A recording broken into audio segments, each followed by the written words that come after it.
Jackson Smith-Njigba is the future of the Seattle Seahawks. Now, after watching last season, we kind of got the hint that that's what was happening, but this offseason definitely confirmed it. But who is JSN? How good is he, and how did he make it to the league? This is what we're about to find out. JSN was born on Valentine's Day 2002 in Texas. Now, Texas is obviously known as being a state that's really passionate about their sports. That was definitely the case for Jackson and his brother. Both of them really like sports, and his brother ended up making it to the MLB. However, JSN preferred football, and his career started at Rockwell High School. Now, like most kids, JSN didn't do much in his freshman year. He had a total of 105 yards over 8 receptions with 0 touchdowns. However, come his sophomore season, he played a way bigger role on the team. He finished the season with 83 receptions, over 1,300 receiving yards, and 9 receiving touchdowns. His two most notable performances that season was his 10 receptions and 177-yard game with 1 touchdown against Longview, and 11 receptions for 263 yards and 2 receiving touchdowns against Rowden. Now, this was JSN's first taste of success, and as you can imagine, it continued throughout his career. He bumped up his numbers in his junior year. He finished the season with 96 receptions, over 1,800 receiving yards, and 20 receiving touchdowns. He had a total of 4 games that season where he went for over 200 yards, including a game against Longview where he had 13 receptions,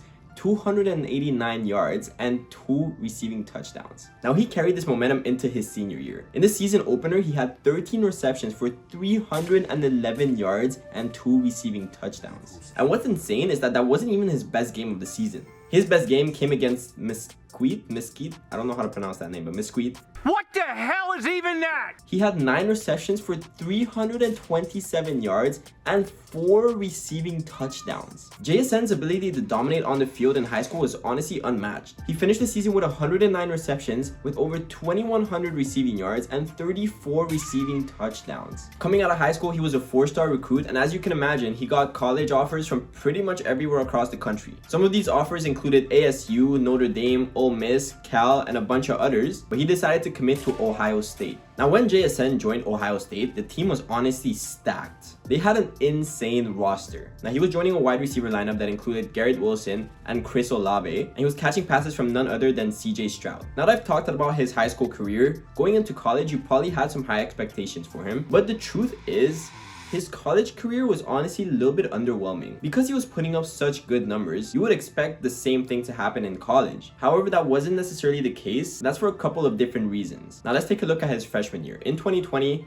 obviously we had the shortened season, so JSN was only able to play a total of 7 games. In those 7 games, he honestly didn't really do a whole lot. He had 10 receptions for 49 yards and a receiving touchdown. However, that 1 receiving touchdown that he had was honestly like one of the best toe-tapping moments in, I think, college football history. So it was obvious that JSN was still good. He just wasn't really given an opportunity to show it. Well, at least not until his sophomore year. In 2021, he started his sophomore season pretty slow, but once we hit that mid-season mark, this guy just snapped. He had over 100 receiving yards in his last 5 games of the season, including 15 receptions for 240 yards and a receiving touchdown against Nebraska, and his best performance came against number 11 ranked Utah in the Rose Bowl. Now, Ohio State enjoyed a 48-45 victory against Utah, and JSN finished the game with 15 receptions for 347 yards and 3 receiving touchdowns. He was putting on a clinic. He was unstoppable that game. Now, CJ Stroud also had an amazing game in the Rose Bowl. He finished the game with 80% completion, almost 600 passing yards, and 6 passing touchdowns. This Ohio State team was honestly legit. It was scary. So like I said,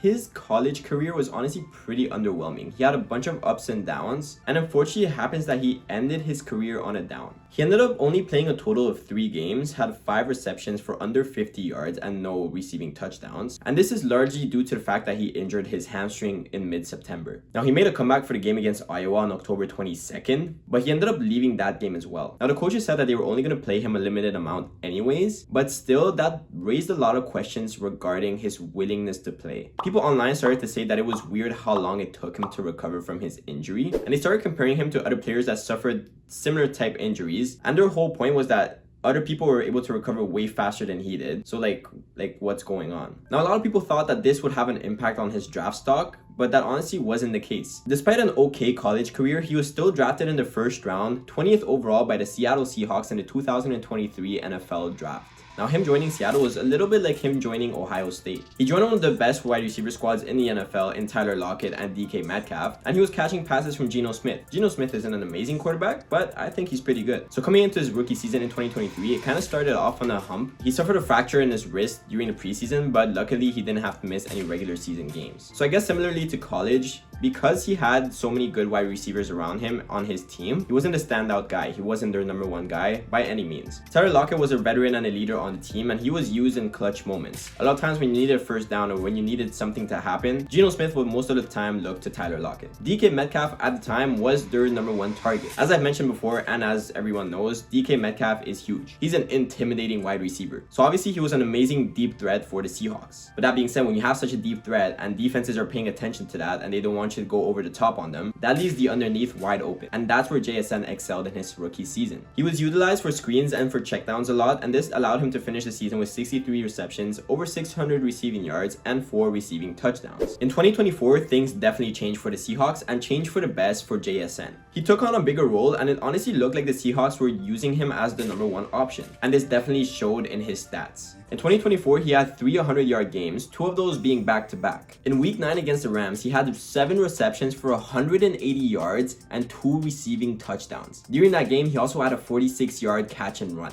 Now, in Week 11 against the 49ers following their bye week, JSN racked up 10 receptions for 110 yards for his first back-to-back 100-yard games. So when I said that Seattle made him the number one guy, this was obvious in the stats. He finished the season with 100 receptions, over 1,100 receiving yards, and 6 receiving touchdowns. And in 2024, he went for 20 plus yards on 14 separate occasions, which was twice as much as he had in his rookie season. Seattle finished honestly pretty good last season, and although we didn't achieve everything that we wanted to achieve, things were looking good for us at the time. It's looking like drafting JSN was honestly one of the best moves the Seahawks have done in the last couple of years. In 2024, he led the team in receiving yards, and like I said on numerous occasions, it definitely looked like Seattle was trying to make him their number one guy. And this offseason has confirmed it. I made a video about this a couple weeks ago, but the Seahawks coming into 2025 are a completely different team. First of all, we got rid of Tyler Lockett, who was a veteran and a Seahawks legend. We got rid of DK Metcalf, who was our number one guy for a few years. And we got rid of Geno Smith. Now, the picture in Seattle is looking completely different, but we made a couple of good signings. We signed Cooper Kupp.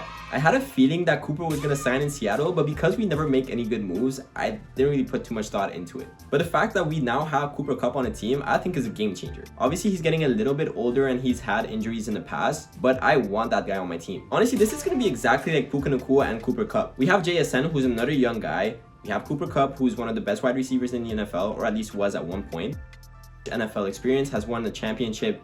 He's done a lot. So having a guy like that to mentor JSN is honestly crucial. I honestly couldn't have asked for better. JSN is one of our rising stars, not only on the team, but in the NFL as a whole. And if he has the opportunity that he has right now to mentor with someone who's that good at their job, we're honestly going to be set for a long time. So yeah, I'm honestly super happy about that signing, and I'm honestly excited to see what next season is going to look like. When I spoke about the Seattle moves during the offseason, I honestly thought things were looking pretty bleak. I didn't think we were going to do well next season at all, but this definitely changes a lot. I honestly really hope this works out because, like I've mentioned before, I can't remember the last time we've had a good offseason. So I want it to be different this time around, and it looks like it has potential to be. Anyways, all that being said, I think JSN has potential to becoming one of the best wide receivers in the league. His high school career confirmed that. In college, he didn't do as much as people would have wanted him to do, or like he didn't really meet expectations per se. But so far, his NFL career has been great.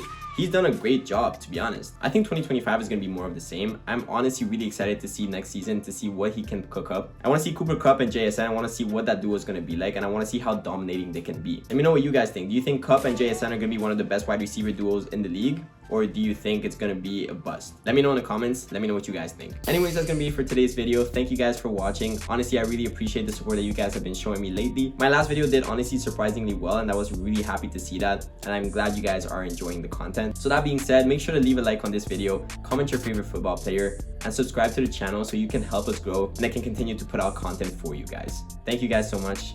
I'll see you guys on the next one.